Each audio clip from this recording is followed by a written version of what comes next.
Welcome. Today, we will guide you on how to send a video with text on Messenger chat on your PC with the latest updates. Let's go through the steps together. Step 1. Begin by opening messenger.com on your web browser. Enter the website address in the search bar and hit Enter to access Messenger. Step 2.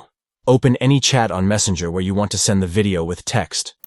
Click on the chat to enter the conversation. Step 3.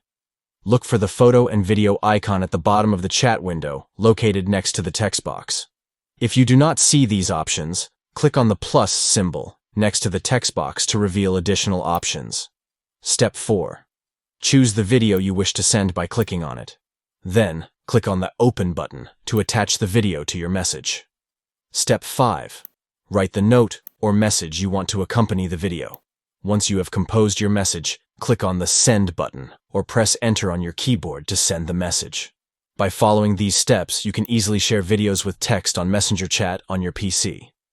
Enhance your conversations, share special moments, and stay connected with your friends and family through engaging videos and messages. Thank you for watching this tutorial on how to send a video with text on Messenger chat on PC.